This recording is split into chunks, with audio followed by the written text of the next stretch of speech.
झुकाने वाला चाहिए, सरकार भी झुकती है।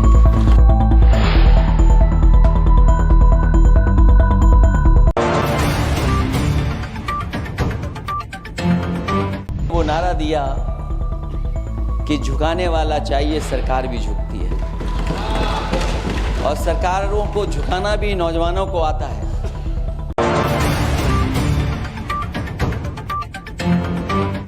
अध्यक्ष महोदय, मैं आंदोलन को बहुत दूर से देख रहा था और उस आंदोलन में जो जीत के बाद नारा लगा, सरकार के खिलाफ नारा लगा कि सरकार को ये अहंकार था कि सरकार झुकती नहीं है, लेकिन उन्हीं नई पीढ़ी के लोगों ने ये वो नारा दिया कि झुकाने वाला चाहिए, सरकार भी झुकती है। और सरकारों को झुकाना भी नौजवानों को आता है।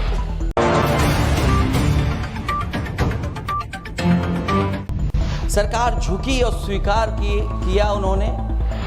जो करोड़ों नौजवान जो मांग कर रहे थे कि सबसे पहले जो मंत्री जी हैं वो इस्तीफा दें। और बिंदु दूसरे अलग हैं जो हम लोगों को जानकारी में मिल रहा है। अध्यक्ष महोदय, सरकार हर विषय पे स्वीकार किया है, लेकिन पता नहीं अध्यक्ष महोदय ये बात समझ में नहीं आ रही है कि सदन में उन आश्वासनों को क्यों नहीं रख रही है सरकार। जब मंत्री जी लौटे हैं, मंत्री नहीं रहे, उसके बाद सदन के बाहर उनका स्वागत किया गया। अध्यक्ष महोदय, जो स्वागत हुआ उसके लिए हमें कोई शिकायत नहीं है, लेकिन माननीय सदस्यों को कितनी बड़ी राहत मिली होगी, कितने बड़े संकट से बचाया उन्होंने। एक प्रधान जी को हटा करके प्रधानमंत्री बचा लिया आपने।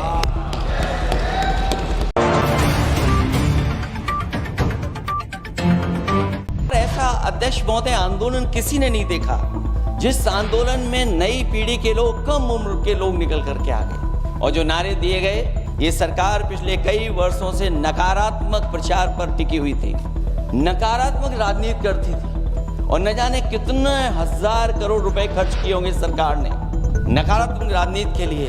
लेकिन नई पीढ़ी को मैं बधाई देना चाहता हूं, उनके मनोबल को और उनकी एकता को, और जिस तरीके से उन्होंने प्रचार किया, अंततः सरकार को झुकना पड़ गया।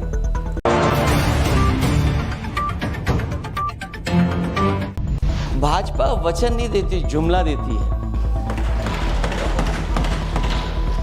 तो मुझे उम्मीद है कि सभी युवा नौजवानों का जो मांग की है उन्होंने, उन सभी मांगों को सरकार स्वीकार करेगी।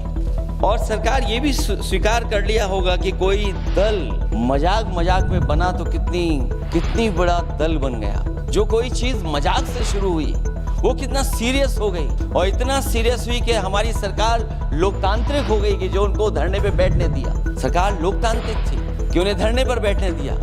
हमने वो भी समय देखा है कि जहां पर धरने पे नहीं बैठने दिया, वर्षों वर्ष लोग बैठे रहे धरने पर, उनकी सुनी नहीं गई। इसी दिल्ली को घेरा था किसानों ने, और सरकार को लगा कि चुनाव आ गया तो सरकार ने तीनों काले कानून वापस ले लिए।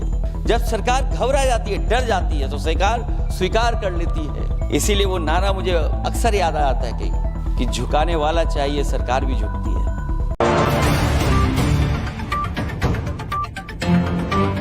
जो विषय लाया गया है कि prevention of unlawful means act, सरकार को कम से कम ये बताना चाहिए था कि 2024 में जब ये लेकर के आए थे तो आज 2026 में कैसे पेपर लीक हो।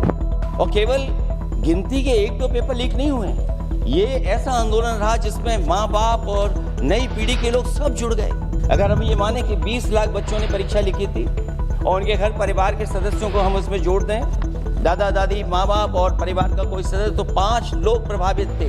और 5 गुणा 20, 1 करोड़ लोग नाराज हुए सरकार से। और अक्सर हम पॉलिटिकल लोग हैं, हम लोग जानते हैं जब कभी आंदोलन करते हैं तो कितनी तैयारी करानी पड़ती है, गाड़ियों का इंतजाम, खाने का इंतजाम और इंतजाम। लेकिन ये पहला आंदोलन देखा कि जिसमें माँ बाप भी जुड़ गए और कहा कि जाओ बच्चों आंदोलन करो, हम आपके साथ हैं। ये पहला आंदोलन ऐसा देखने को मिला है। और केवल दिल्ली में नहीं हुआ ये, केवल दिल्ली में नहीं हुआ ये। अगर ये बात गलत है, अगर ये बात अध्यक्ष महोदय गलत लग रही है, तो देश के होम मिनिस्टर साहब को ले आइए, वो सब एक्सप्लेन कर देंगे।